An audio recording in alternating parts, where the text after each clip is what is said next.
Welcome to episode 42 of the Mega Talks podcast. Before I get into the interview today, I want to remind you guys that I record a new podcast every Monday. Usually those podcasts on Mondays are mini talks, so they're talks that are under 15 minutes. Thought-provoking topics each week. But remember, the Mega Talks podcast is where I'll get into episodes where I'm talking at length or interviewing somebody. Now, previous episodes I had was episode 41 with John Foster Jr., who is also running for the sheriff's position of Yale County. On this episode, I'll be speaking with Nick Gault. He's also seeking the same position to be sheriff of Yale County. The election is May of 2022. But let's get into the interview because I know you guys are ready to get into it. Hey everyone, this is Nick from LEO Combatives. You're listening to the Mega Talks podcast. What's going on today, guys? This is Christopher Thompson. I'm here with a good friend of mine. He's running for sheriff of Yale County, and it's a guy that I've worked with and I've known the majority of my life. His name is Nick Gault, and I know him, introduced as him as Yale 9 back in the day. How's it going, Nick? Oh, going great, Chris. It's sure good to visit with you, and I appreciate you having me on. Cool. I was glad you gave me the time, and glad to see you running for sheriff of Yale County. And like we done a little like a pre-interview, and you told me something the last time about now this is kind of like in your family, probably like sheriff of Yale County. You want to discuss some of the history? Sure.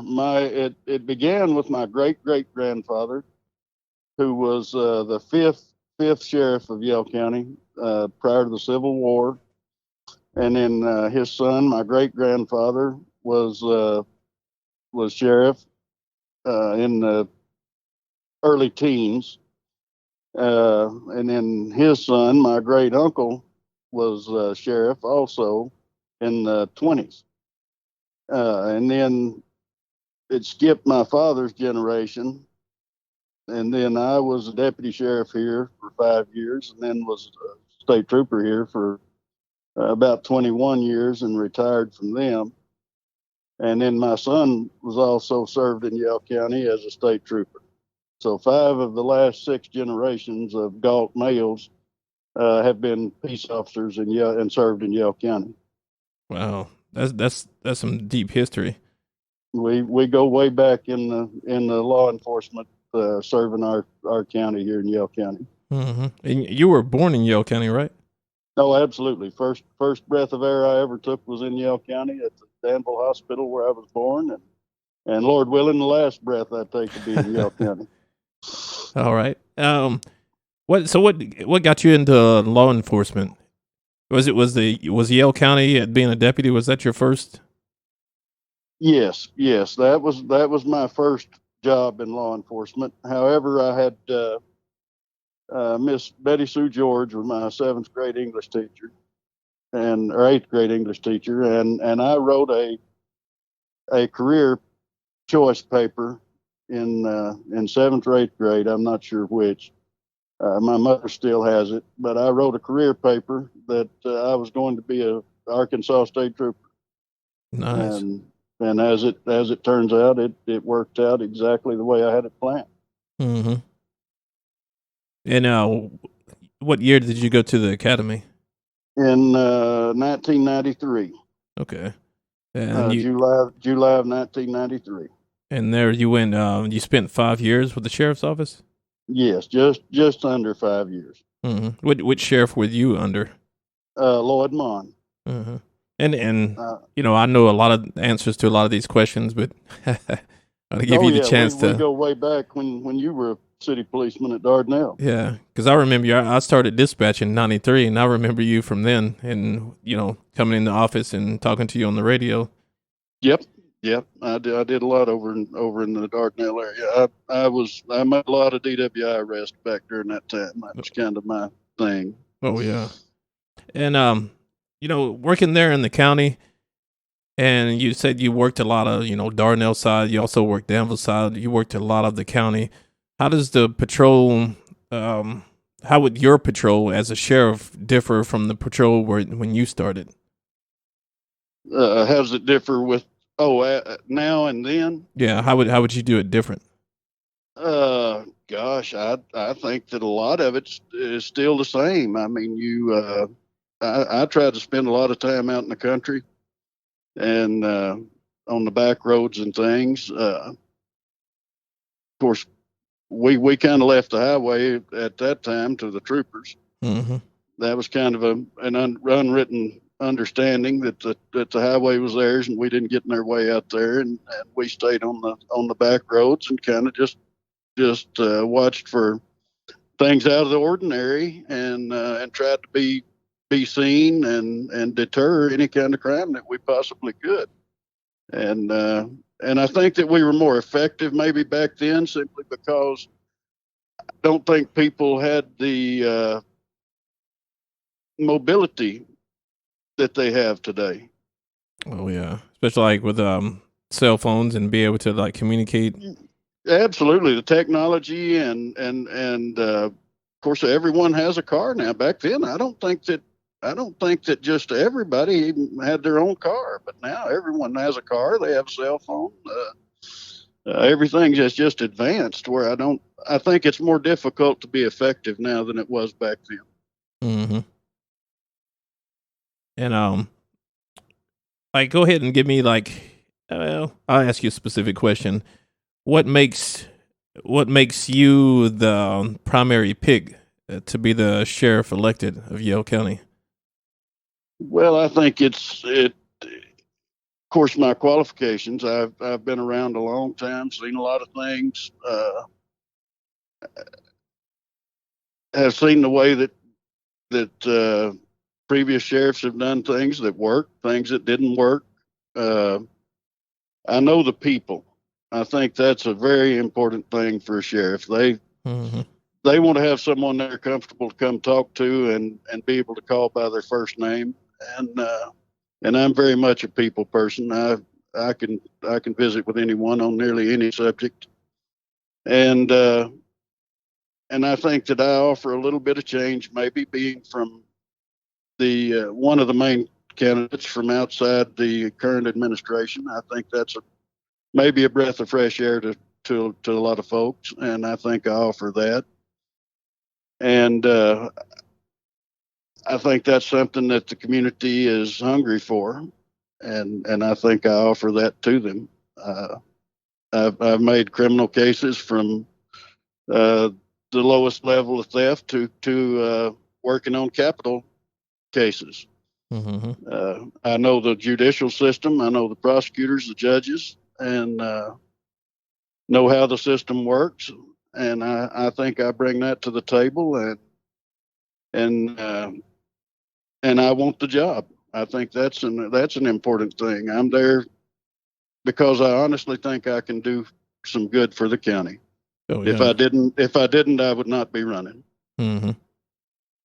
And I had my career there at Darnell, and I was speaking with chief one day, and he knew I'd applied at another department, and he asked me, are you trying to leave us? And when he said that, it made me think, and I was like, I'm not trying. I'm exploring like my options and what I have. And he was like, I think you're trying to leave. I was thinking, I guess you could interpret it like that.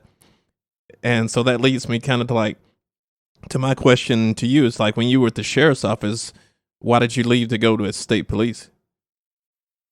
Well, it was a goal of mine. I'd always wanted to be a trooper. And of course, when I left the county, the pay at the county was not very good back in the early 90s. Uh-huh. I was able to go to the state police and just nearly double my salary. Oh yeah. So it was not only a career goal, it was a financial decision. Mm-hmm. And a very good one in hindsight. Oh yeah. And the good thing about it is, like, you got to come back to Yale County. Some of the guys I know didn't, but it was nice to have you back, to be patrolling in the area.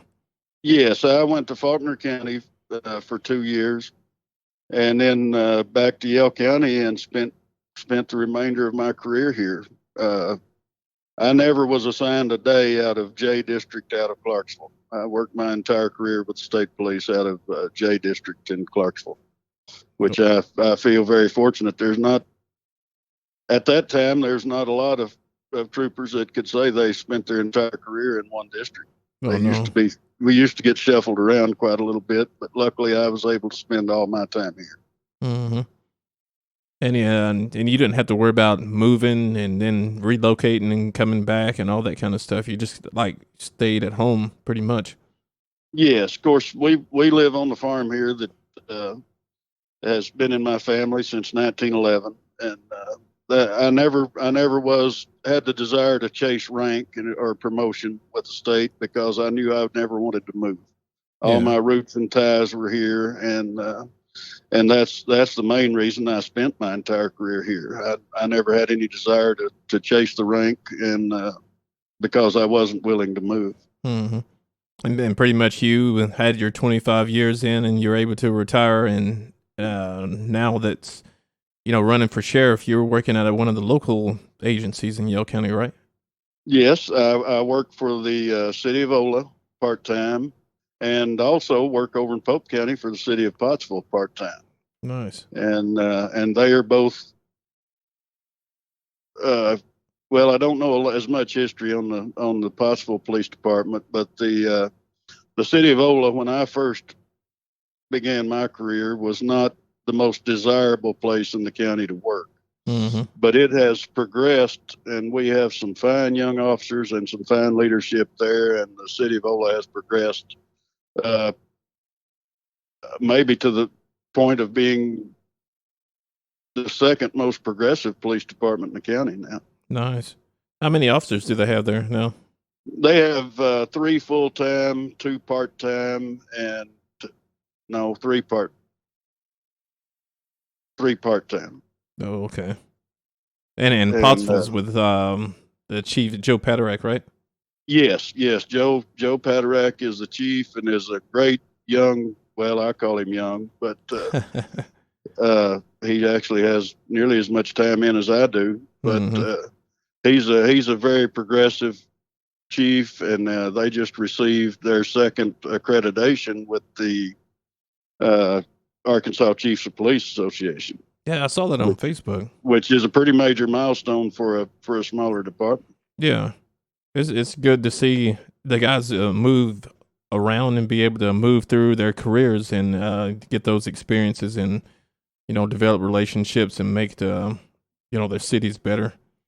Oh, absolutely, and it's nice to as a older guy in my career, it's nice to watch these young guys come along that have the desire to do this job in a time where it is not as popular of a career choice as it was when I began my career. Mm-hmm. We're fortunate to live in the River Valley, where we still have the utmost support from the public in our work, and we feel very blessed to be here where we do have that support.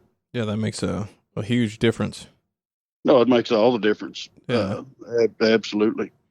And you mentioned like River Valley, and just the county there, and from my experience, a lot of the I'm gonna say rougher crimes, the more violent crimes, or more transient people. I mean, you had it occasionally, locals, but there's a lot of people that, when I say transient, there's a lot of people that have moved in that didn't really, they didn't have roots in the cities or the counties. So sometimes the relationships or the respect, it just wasn't there for them. Oh, you're exactly right. And even to date that back to the 70s, some of the worst crimes were people passing through. The Ruiz and Van Denton crimes, for example, those were folks that were passing through. It was a horrific crime that affected a lot of people in Yale and Logan County back then. Mm-hmm. Wow. And talking about those types of things in locals and transients coming through, it's like revolving door. We have our or your set of the people, not necessarily going to call them criminals, but they do commit criminal acts, and it's like a revolving door with some of them. You know, you have warrants, you miss court, you get arrested for this, get arrested for that, and it's kind of a revolving door. And it's something that, you know, people have always talked about, and how do you solve those problems and things like that. Do you see that as being something that would be a focus? I do, and you know, a lot of times the folks are a product of their environment. Mm-hmm. They start out and they get a handful of traffic tickets, for example, and they have a job where, and a house full of kids maybe, and they get to the point where they're so far behind that there's no way out for them. And from a financial standpoint, they will never have the means to be able to get square with all the departments and agencies that they have fallen victim to, or not victim to, but have maybe gotten into some trouble with. Mm-hmm. And there's just no way out. And that's one of my goals and platforms, if elected sheriff, is to offer those people some community service, or rather than just lay in jail. And Yeah.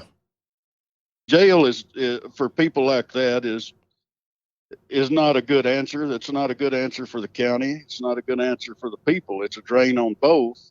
Mm-hmm. And there has to be a better way. And I propose to offer a community service and work program for people who want to help themselves, a way for them to get back on level ground with the system, and be able to do something as small as get a driver's license back. Oh yeah. And that could possibly be a way for some of those folks who wish to help themselves. I mean, anything is going to have to hinge on them.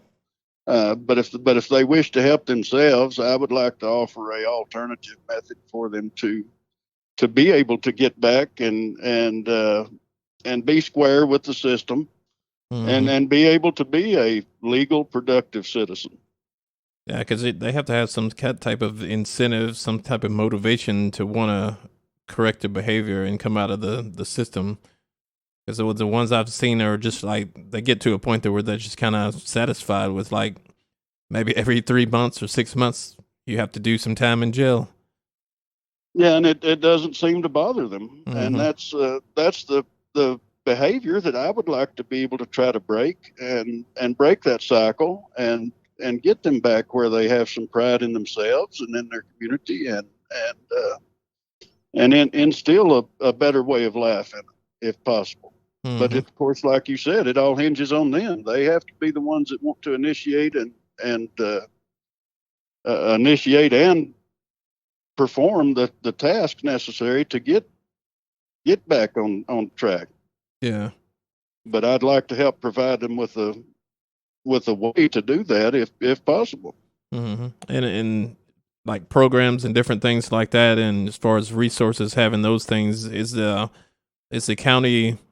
I know you're not sheriff right now, but is the county set up, like, financially for some of those things, to do the things like the programs like that, the video cameras, and make it, you know, just foundational improvements for the department? I can't say, because I haven't looked at the budget and how it's broken down, but I have looked into the possibility of some grants, and there are many grants available for the advancement of technology. There are some private citizens who have stepped up and offered to buy out of their pocket a video system. Wow. Or two for vehicles. Mm-hmm. And if I could expand on that for just a moment, Oh, yeah. I'd like to explain kind of what I would like to do in that advancement of technology area. I would like to eventually have a video camera in every patrol vehicle that links with a body camera, and also has a GPS on it that will be able to be viewed in real time from in the dispatch center Oh, nice. on a television screen and show the exact location of that particular officer's vehicle, and will show all the vehicles that have an active camera at any one time on the screen and their location in the county or wherever they might have to be. And I think that would not only be such a great safety factor for the officers, but also a transparency factor. Transparency and openness is another platform that I've put out on my campaign, and I think video cameras are where that begins. And in the event of an officer complaint or whatever, it just makes that so easy to resolve. Yeah. And the cameras, of course, would be in use under policy anytime there's a interaction with the public. And that way you have every interaction with the public on audio and video camera. And in the event of a complaint or any other incident that might arise from that, you have the whole incident right there, and there's no disputing that. Yeah. And it's good for the public and for the officer. I'll say that in my career, video cameras made better policemen out of all of us.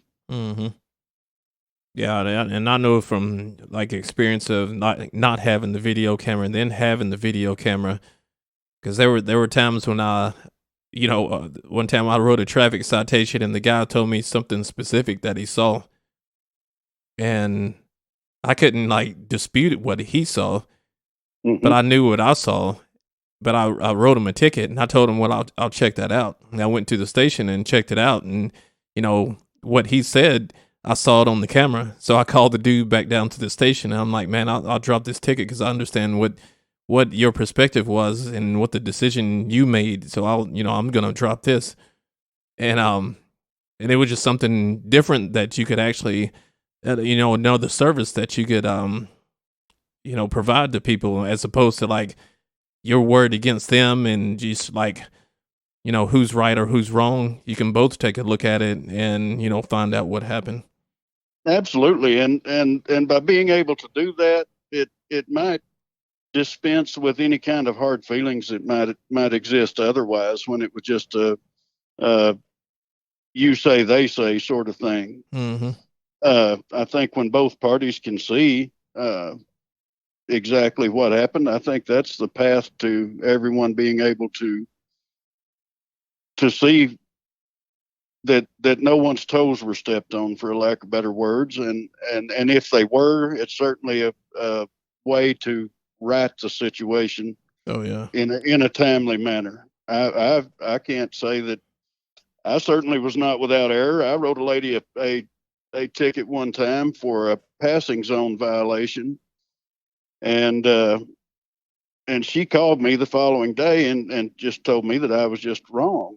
And I said, well, I don't think so, but I'll go look. And sure enough, I went and looked, and she was right. And like you said, I took care of the ticket immediately and offered my apologies. Oh yeah, that's cool. But at the time, I thought I was right, and she knew that she was right, and sure enough, she was. And we got past it, and we're great friends now. But oh yeah, that's good to have those kind of relationship where people can, you can talk things out and it doesn't become like of course you've seen the videos today, a massive dispute over like a traffic ticket, and it turns into something violent. No, absolutely. And we've seen that many times and over the years, and it's just sad to see things progress to that. So, like patrol wise, there's patrol there. There's also investigations, and that leads in like drugs investigations, and like, is there do you have any ideas for like special investigations as far as like sex crimes or drug crimes and things like that? I think that anyone that in this day and time, if the war on drugs is not their first priority, I would be concerned about their priorities. I think the war on drugs hinges to so many other crimes, crimes against persons and property, and I think if we combat that in a progressive and aggressive enough a manner, we can see a great decrease in many other crimes. Mm-hmm. And I plan to do that through aggressive patrol enforcement in drug areas, of course, and no one likes to use informants, but unfortunately, Yeah. they are a necessary evil when combating the war on drugs. There's just no better or more effective way to work the war on drugs than through informants. Mm-hmm. But informants have to be supervised and given an opportunity to do that, and be required to live on the right side of the law, or have their informant status revoked. Oh yeah.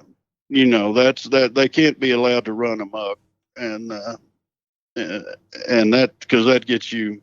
That's And just that a leads recipe to for trouble. problems. Yeah. Yes, with other agencies and the public. Mm-hmm. But I think an aggressive enough approach, and just stay on the drug dealers. That has to be a priority at all times. And I think if you do that, you'll just take care of so many other problems at the same time that I think the public will be surprised if that's worked hard enough. How many other things will decrease along with that? Mm-hmm.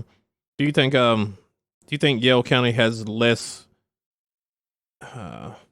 Well, just on thought, maybe speculation. Do you think Yale County has less violent crimes related to drug problems, or do you think there's more drug problems than violent crimes? If you kind of know what I'm saying, it's Well, do you think the there's drug problems certainly. lead to more of the violent crimes in Yale County?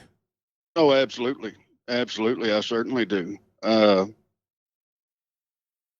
I think that it's a tie in a vast majority of it. And that goes back to what I said earlier. If we police the drugs aggressively and relentlessly enough, I think that will take care of so many other crimes, including violent crime. But I think there's definitely a tie between drug use and the violent crime, and I think the records will show that. Mm-hmm. Do you think we have, or I say we? Do you think Yale County has less violent crime than your, say your average county? Like, let's take Pope County. Of course, we know Pulaski County, but we take like surrounding counties, Pope, Logan, Perry. Do you think we're on the low side of that, or? I would think so. I think so. As far as violent crime goes, and I think maybe even as all crime goes, I don't think that,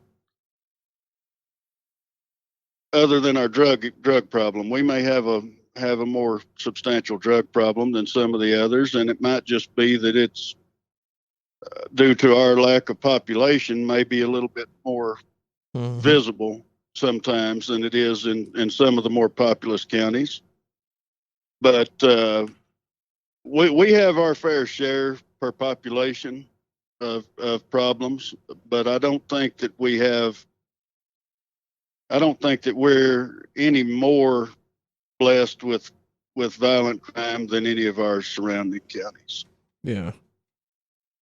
And you mentioned, like in some of your campaign articles that I was reading, things about of course I read the cameras and things and money for personnel, like their educational programs. You mentioned having Yes. some of those. Like what types of those? Because I know like some of the county officers are your school resource officers, right? Yes, and those would be the guys who I would like to send to training to do more of an educational, take a more educational role, maybe, than just being there for security. Mm-hmm. I'd like to see them do some educational programs to educate, particularly the underclassmen, of the dangers and pitfalls of maybe taking that wrong path. If one is saved, it's worth it all. Oh yeah. And that, along with the Sheriff's Association, the Arkansas Sheriff's Association, they have an excellent drug education program. And I would like to utilize them a couple of times a year in our schools and in the county. And education is where it all begins. And educating, especially the younger students, Mm-hmm. and then maybe doing some reinforcement education with the older students. And I would also like to go a step further and offer a internship or a mentor program to senior high students, That'd be maybe nice. seniors who maybe are considering a career in law enforcement. I would like to offer a mentorship or an internship to let them see firsthand how the profession works, Mm-hmm. and let them see if that's actually a path that they want to take. Yeah. Especially be able to have that reach to get into school. Because I know when I was in school, I had the example of, some of the classmates, they were volunteer fire and things like that. And you kind of hear what the guys are doing. And, I've heard, Tom Berryhill's name, he works with the police department, but you actually don't know what those guys do. And one day when I was in school, I had the notion to just walk in and ask what was going on and how can I ride? Because I wanted to see what it was like. Yeah, and look what it did for you. It lured you right in. Yeah. No, it's a career that I think that people need to see maybe some of it before they get in it. Mm-hmm. I've seen some who it suited absolutely perfect, and then I've seen some come along that after they were in it for a little bit decided it maybe was not the right career for them. And I think maybe doing this mentorship, it might appeal more to some more folks and broaden our applicant pool, not only for the sheriff's department but for all agencies, Yeah. all the way up to federal agencies. And I think anytime we can attract a better applicant pool and a more attractive group of applicants, the better people we're able to hire and put into this line of work, and the better service the public gets from it. Mm-hmm. It'd be nice.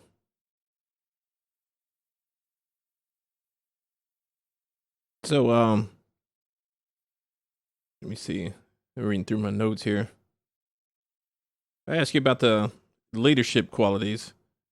What leadership qualities, or you can explain your leadership qualities, or what makes you a great leader to be the sheriff? I have always been blessed with a sort of a leadership quality. I've always been able to get people to follow me because when I've been in leadership roles, I try to do that from the front and have people follow me, not direct them in front of me. And of course, I've seen a lot, been around a lot, and of course, I have right at 2,000 training hours in everything from internal affairs to background investigation to criminal investigation, highway patrol, every drug recognition expert. I think that, along with my tenure, my experiences, and my ability to get people to follow me, I think that this role was just made for me like a glove. And I think I could step into it and take over and go right on and do a job that the public would be very proud of. Cool. And we mentioned earlier a little bit, and I'll go back. Like we mentioned patrol and things like that, and having cameras in the cars. And as far as like manpower, are you?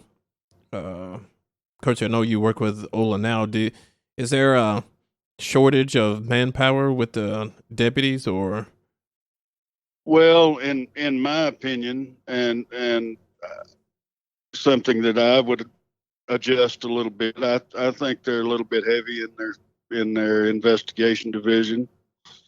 Uh, maybe not if you handle all of your investigations in house, but I don't think that I will probably readjust some of that and put more people on the patrol side and utilize the state police and other agencies more in investigations.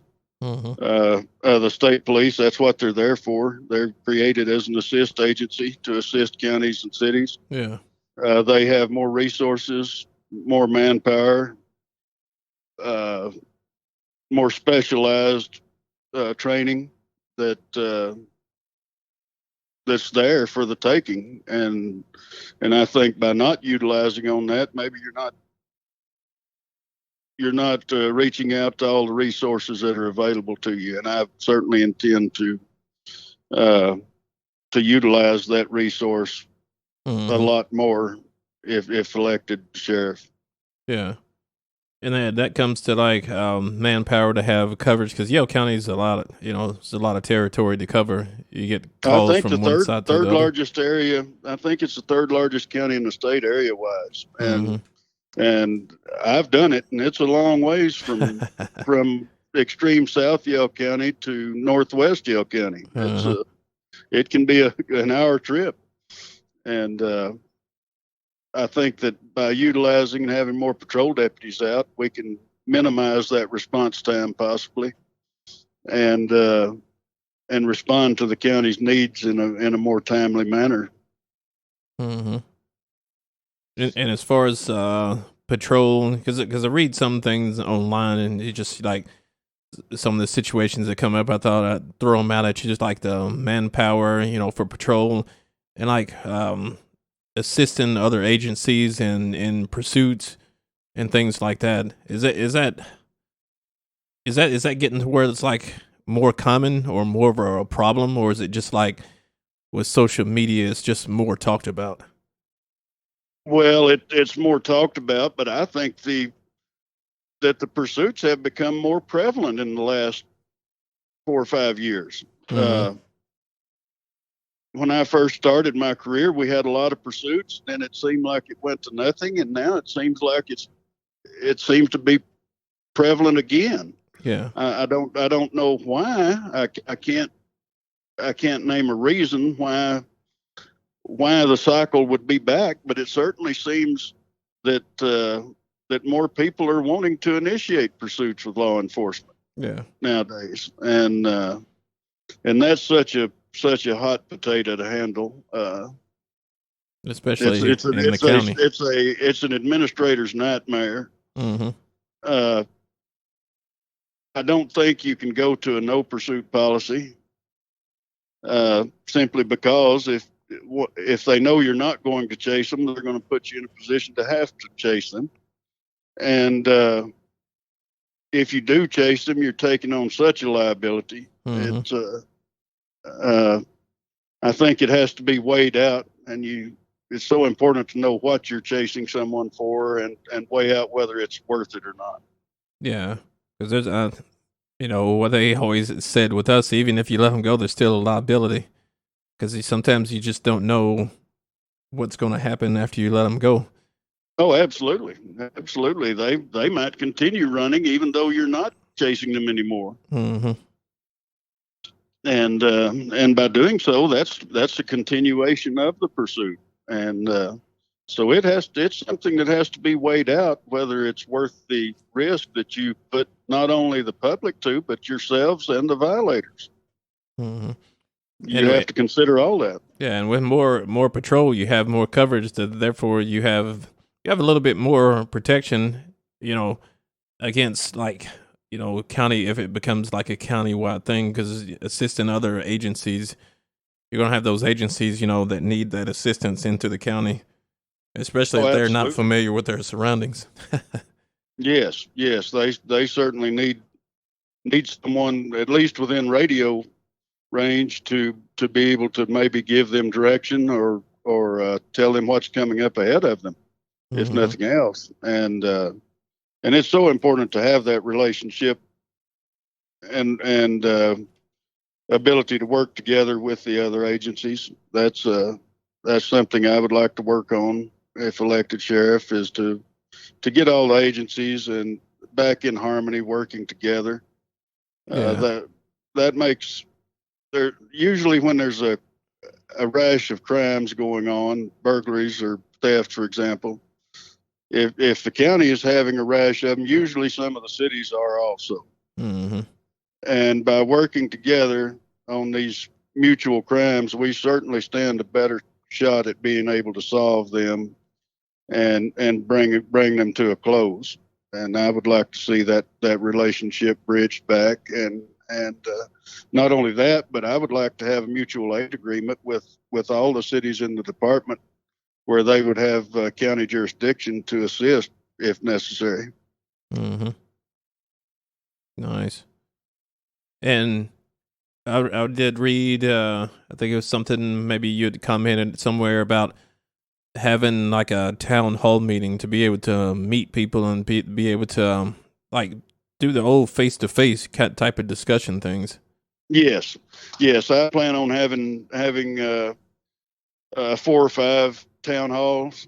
What I'm calling a town hall. It's just going to be more or less a meet and greet, an informal forum where we can have a cup of coffee and sit down and get to know each other and field questions from the public on my platforms and plans, and just look each other in the eye and visit in person about what they would like to see, and me be able to respond to that in person. I think that just being able to visit in person is so much more. Well, it's just so much more personal. Oh yeah, and agree. Everyone, I think, gets a better feel from that, and it's just something that I enjoy. I'm a people person, and I would like to just be able to sit down and visit with them and explain things to them. You can explain things so much better in person than you can write or type. Because when you write online, some things come out, you think somebody's mad when they're just like having a normal conversation. Exactly. And I would like to do that in 4 or 5 different areas of the county and get the feel from each area of the county what their needs are, because their needs are different in different areas of the county. Mm-hmm. And the thing that has to be remembered, the sheriff's office is their office. They're just allowing us to serve in it. Yeah. And we work for those people, and their desires are very important to me. And that's something that you would do like on both sides of the county, because Yale County is still a dual seat. Yes, it is, and I would like to do it there, and then maybe in the western end of the county, and then in extreme South Yale County over the mountain of what we call the valley, mm-hmm. and talk to those folks, Danville, Dardanelle, the west end, and then over in South Yale County, and get their input on what their needs and desires are for their respective areas of the county. Nice. And that's cool to know. It would be good to get in touch with those people, especially face to face, because you can't beat a face to face encounter with anyone. Because no matter how much somebody wants to discuss things, like with their city councils or their quorum court, oftentimes they just won't attend a meeting. And sometimes that, extra meeting or extra face to face with somebody, and going to them gives them the opportunity. Oh, absolutely. And that brings up another point that I plan to do, is move the sheriff's office, the office of just the sheriff, back into the courthouse, and have an open door accessibility to the public. Mm-hmm. Excuse me. And have it where they can come in and just sit down and visit if necessary. So many times the public, they want to talk to someone, and maybe they don't just want to talk to a deputy. They want to come in and talk to the sheriff. Mm-hmm. And having that accessibility to me is very important, to be able to have it where the public can come in on their at their time schedule and visit. Maybe not necessarily about problems, but just to visit in general and tell you maybe what's going on in their community and might be something that needs our attention. Yeah, and sometimes they just put a face to the the position. Oh, absolutely, and that would be a great part of it. I'm sure that people would like to do that. Mm-hmm. Well, we've been talking for some time. I'm going to ask you one last question before we get out of here. And for some that don't know, they maybe they've driven through Yale County, they heard of Mount Nebo or a lot of different things in Yale County, the lake and what have you. But they see the free state of Yale and like at Yale Fest and things. Like what does that mean? Well, to me, the folks of Yale County are a fiercely independent group. They like to handle our own problems here in Yale County. They like to take care of our own people. Yale County is a county that I think we're very fortunate to live in a county like Yale that's somewhat rural. When folks have problems, there's always a group of other people there to help them up, dust them off, get them back on track. When families have losses, there's always a lot of people there to offer their condolences and to help people through their problems. Mm-hmm. The same with victories and accomplishments. There's always a group of people there to celebrate with your victories with you. It's just such a great place to worship. We have some of the best churches, the best schools, and I think that it's unique in that we maybe seem to have more of a bond with our fellow Yale County citizens just over the Yale County being a Yale County citizen. I think that gives people kind of maybe even a more special bond than being from another area. Nice. And it's just the people in Yale County that make it so great. We have the greatest people in the world living right here in Yale County, and I'm proud to be able to have served them for so many years, and would love the opportunity to serve them as their sheriff in the future. Nice. I think that's a cool way to end up and then kind of to wrap up the interview. I appreciate the time that you spent here, and hope this gets out to everybody to get involved in their election and get to know the candidates and get to know the people. Just don't make a decision based on randomizing. Get out and know the people, because the people that I know that are running, you just need to talk to them. And absolutely. They're approachable people. Oh, well, I think we're all approachable, and I think that I would encourage the public to do that. Yeah. And I would like to thank you, Chris, for allowing me the opportunity to be on your podcast. I appreciate it very much. It was sure good to be able to visit with you and for sure. And Thanks maybe get some things out to the public. Mm-hmm. Cool. And I appreciate all you guys out there listening and contributing. Make sure you share the podcast with people, get the word out, because I believe the election is next. Is it in May of 2022? Yes, in May of 2022. Yeah, make sure you guys share it, get the word out, and you see Nick or any of these guys, approach them, talk to them, get to know them, and make your selections from there, and they'll take care of you. Absolutely.